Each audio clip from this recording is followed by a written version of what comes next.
So my PhD research does kind of tie into what we've mentioned already today. So the more than human turn in social work, the new materialist turn in social work, but also the vegetal and the plant turn that we can observe, not in social work yet, but in environmental humanities, environmental philosophy, where we have new areas of research, such as plant neurology, for example, where we really can see or like really more experience and research how plants find their ways of living, how plants influence people.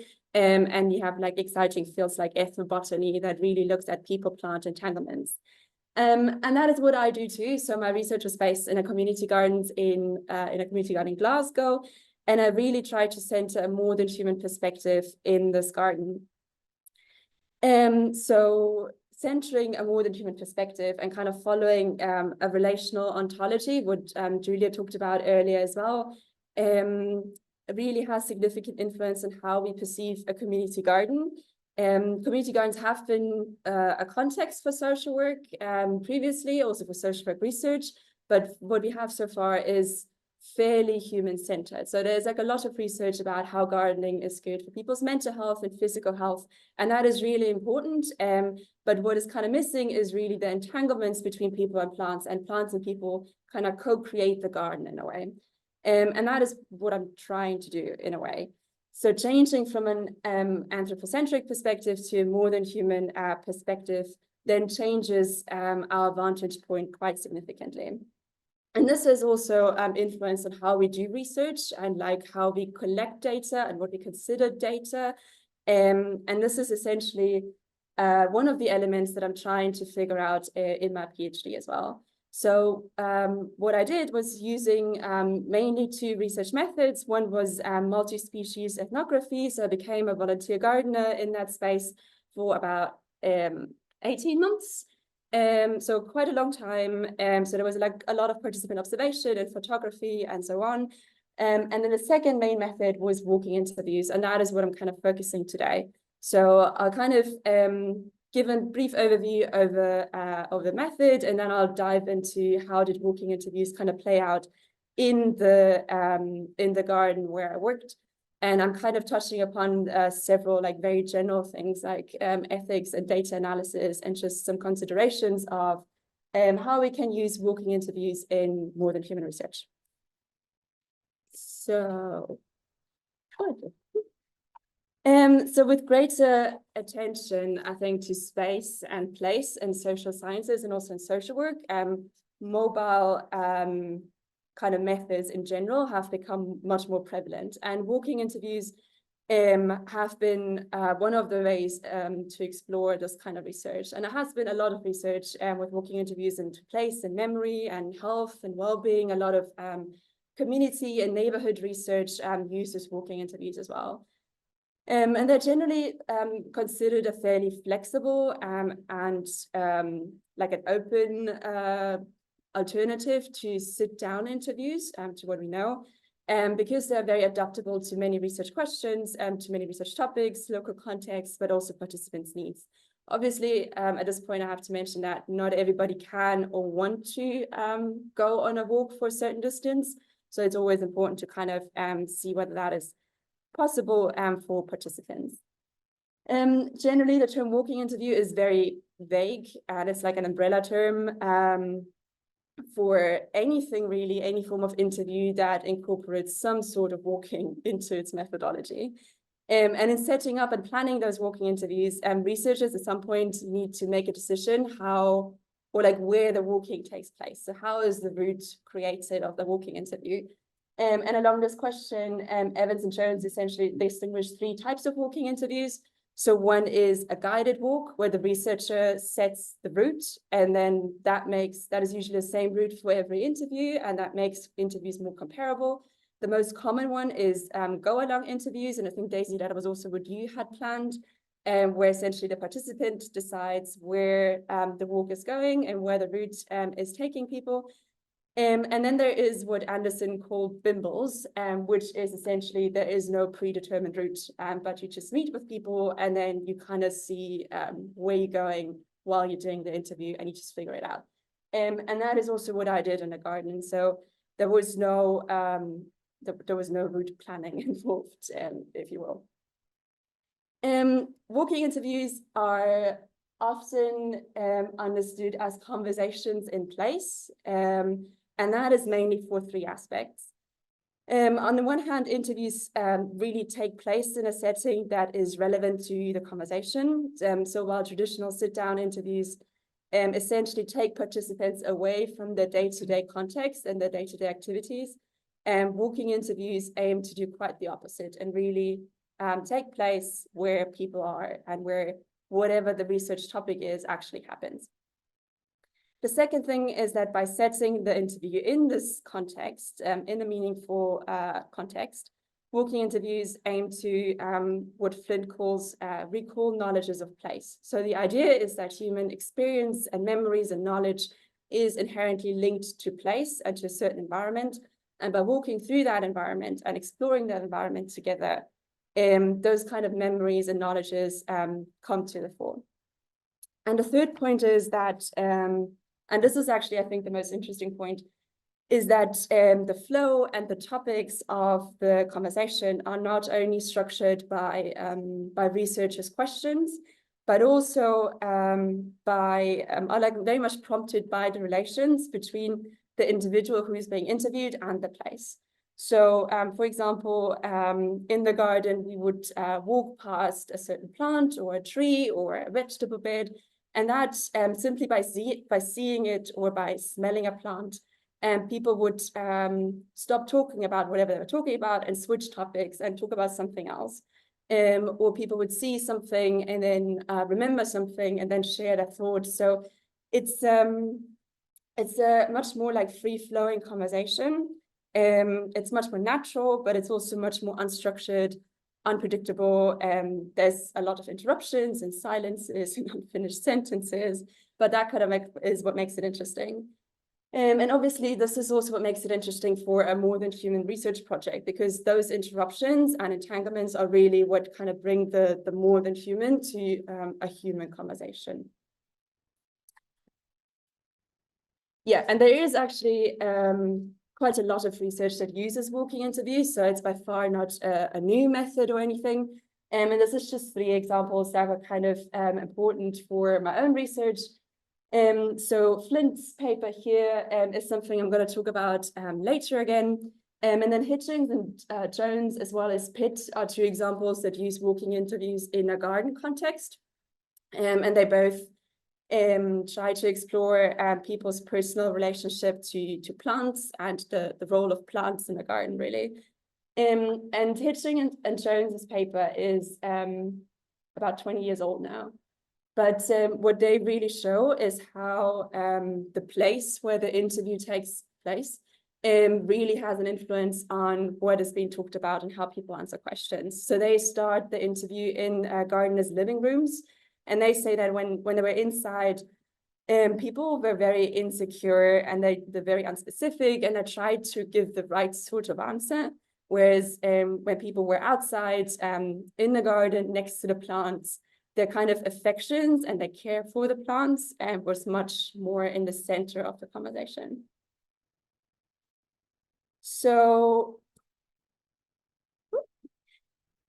walking interviews in the Lamb Hill Stables community garden. So Lamb Hill Stables is the garden where I did or still do my doctoral research project.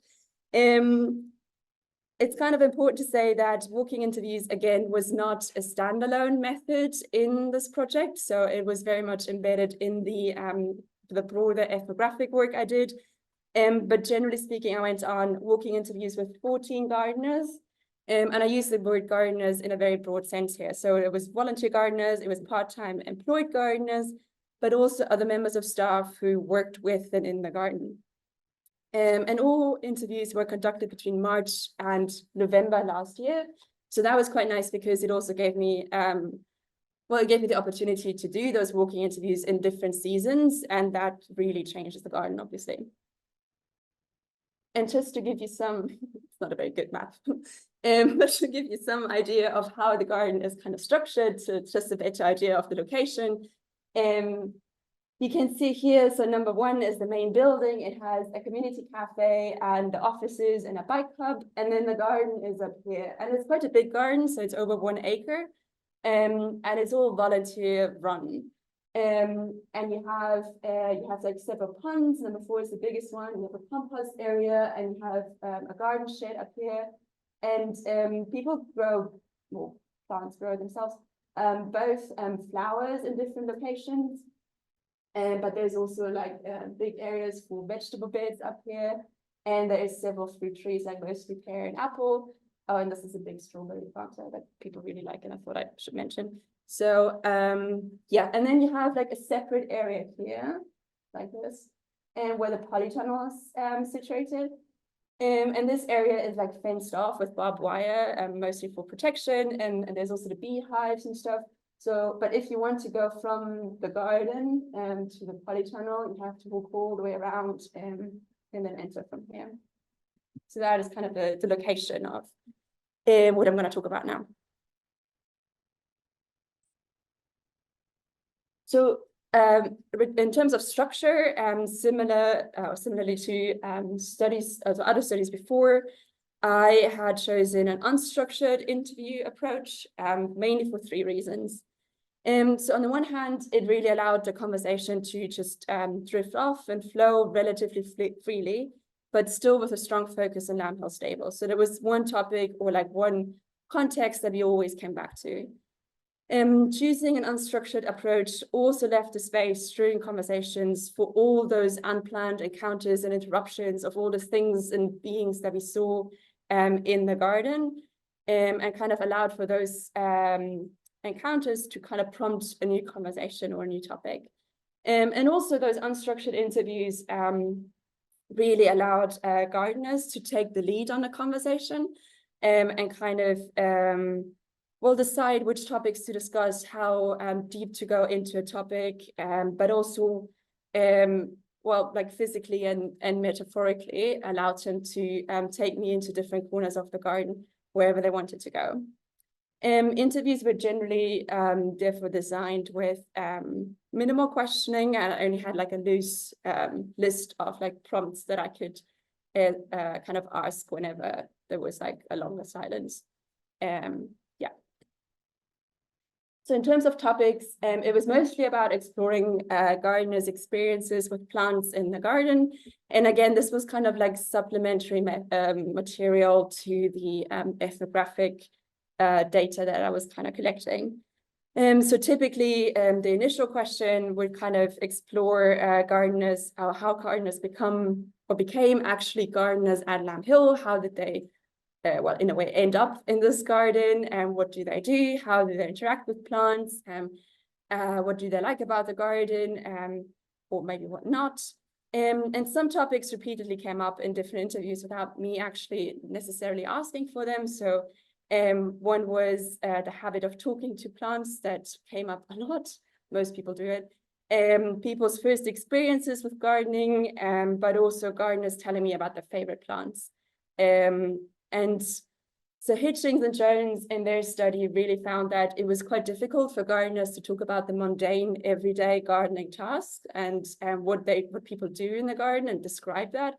And I made a similar experience that it's really difficult for people to tell me like what is it that you do in a garden, you know, like when do you like, or how do you interact with plants? What do you do with plants? Like, okay, after sowing the seeds, and then what happens? And I'm not sure if that was I think on the one hand it is difficult for people to describe those kinds of things. On the other hand, it might also be difficult for them because they might have had the feeling that I already knew most of these things because I'd spent so much time there, which was often not the case. Like I didn't know everything just because I was there. Yeah. So when we talk about the routes that people chose, or not people chose, but that kind of developed in those walking interviews, I think there are 2 aspects that kind of stand out. One is the difference between the routes that were taken by gardeners during the interview compared to walking habits in the garden. So walking is something very normal in the garden. People go on walks all the time. Even in the morning when people come in, the first thing is like walking around the garden and checking on plants or checking on different things. And then they start the actual gardening in a way. Lambhall Stables Garden does offer some paths, and I'm not sure if you've seen that in a map, but there's paths that are paved or covered in wood chips that go up in the garden all around the main building.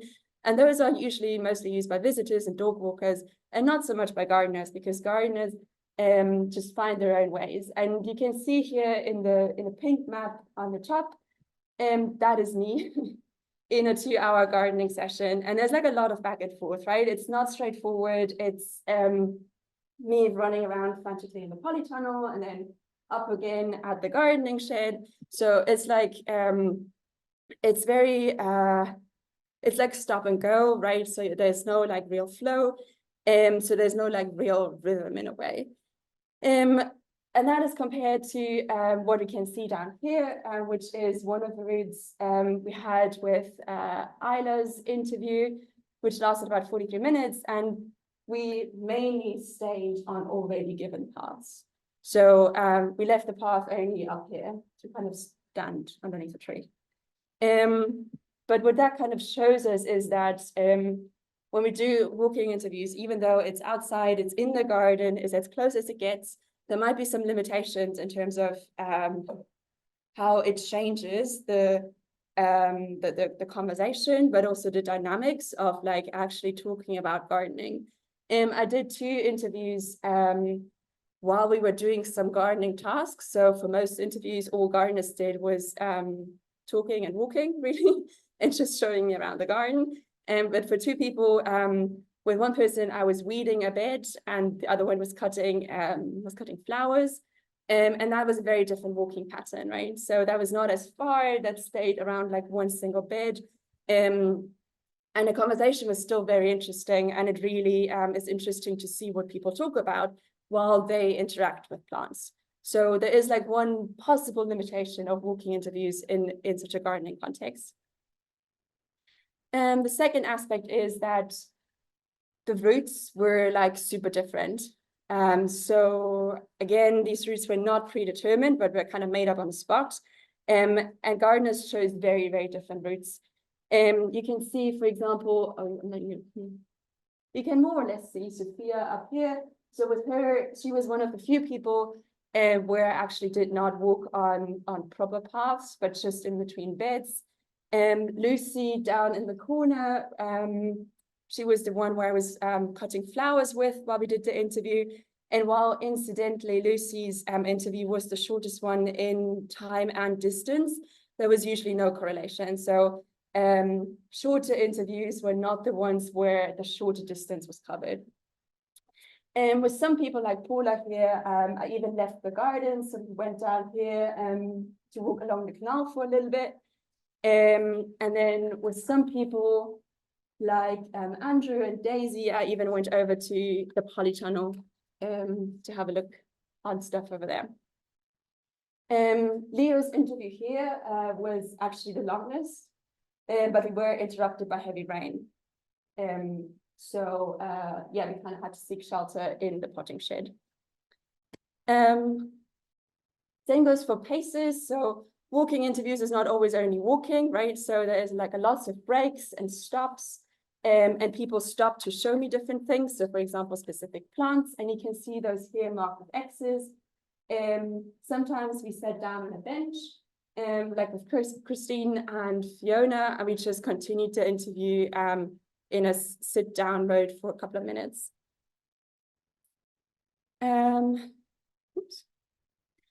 And that's kind of interesting because walking is usually thought about as a very linear process, but actually there is interruptions not only in like topics and in like speed and flow, but also in the actual like physical understanding of walking.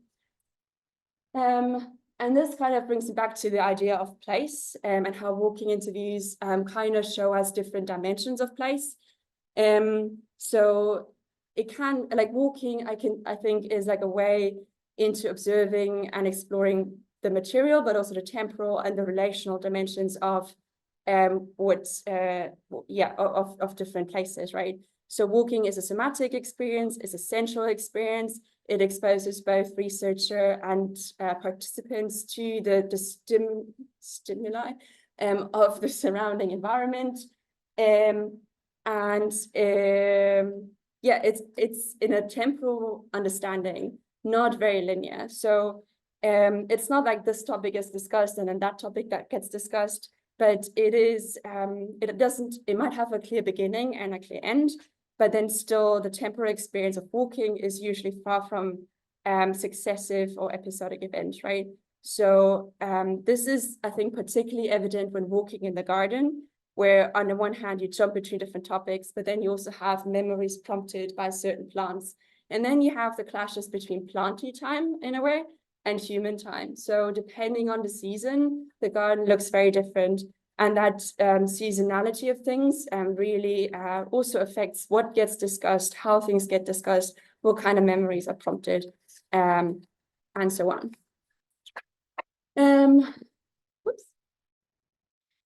The whole being outside thing is actually quite nice. And I got a lot of really good feedback from gardeners, as in they really enjoyed the interview and they really enjoyed walking with me. And this is something that researchers stressed quite a lot in previous research, that how walking kind of changes the relations between the researcher and the participant. So you're not sitting in this like question answer situation, but you're walking together, you're looking in the same direction, you're looking at stuff, and it really can help to mitigate some of the maybe power relations between researcher and participant. In terms of challenges, again, talking about mundane gardening tasks, as I said before, it can be challenging. Some people say the weather, that was not really a problem, maybe because people who like to garden in Scotland don't have a choice other than to be outside in the rain. So there was always some flexibility, and we never had to reschedule an interview because of bad weather. Another thing is, and I think this is actually one of the limitations of my own study, is that I did not really use any technology to track the locations of the interview, right? So the maps you just saw is something I did as a debrief of the interviews, where those are hand-drawn, but you could use GPS, for example, to really what Evans and Jones call do spatial transcripts, where you can really link what gets said to the location where it gets said. There are, of course, ethical considerations, and that is something I'm not really going deeper into because I don't have time, and maybe that is something for next year. Generally, in terms of like the human side of ethics, there is a huge thing about anonymity and confidentiality, because you are walking in a public space in a community like Lamb Hill Stables. People talk a lot, and it was no secret who's participating and who's having the interview and such things. But generally, walking in a public space, the interruptions, you meet people, so there's no way of assuring confidentiality here. In terms of modern human ethics, this is a really interesting one, and I did not have enough time yet in my PhD to really dive into this. But I think one thing that is very interesting with plants is that, in contrast to animals, humans are more inclined to think of plants not as individuals, but as collectives. So there is that aspect. There is the difference in plant time and human time, again, that I think plays into the ethics of things. And plant researchers therefore kind of suggest a situational plant ethics and a plant ontology that kind of can help us to think with plants more productively or in a better way. And I think one of the main ethical challenges I had in a way is to actually keep up the more than human perspective throughout the research process. So to not fall back into ways of doing research that I already knew and that I'm kind of used to, but to really keep up a more than human perspective. And one of the main challenges I had so far, and this is work in progress, is the question of how to actually analyze the data that we get from walking interviews. And essentially, so the question is, how do we make sense of data that considers not only human perspectives in a method like an interview that is a human conversation, or is a conversation between two humans in a way. So what I did or what is like very clear very soon is that normal ways of coding did not really work because there is no space for more than human agency and perspectives in a way, or ways of influencing a conversation when we look for different patterns in a transcript, for example. So I also got inspired by post-qualitative research, just as Julia did. And essentially the two things that I'm trying at the moment is one approach of Claudia Jung-Bay. She talks about filling in, extending, and multiplying data. So kind of a patchworking of data without looking for patterns. So on the one hand, that is like integrating different sorts of texts. So my interview transcripts are integrated into literature, into conceptual theoretical work, into my field notes.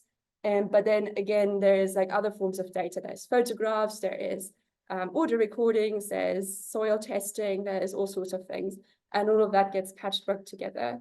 And the other really interesting, the other really interesting approach is looking for those interruptions. As I said earlier, interruptions are like everywhere in walking interviews, and they're just like, they're unavoidable, and in a way you do not want to avoid them, right? So compared to a sit-down interview where in the silent and neutral space, a walking interview really lives off those interruptions, and not every interruption is a negative disruption. So what I'm doing at the moment is kind of looking through audio recordings, looking through transcripts, and see where we have been interrupted and by what and how that influenced the conversation.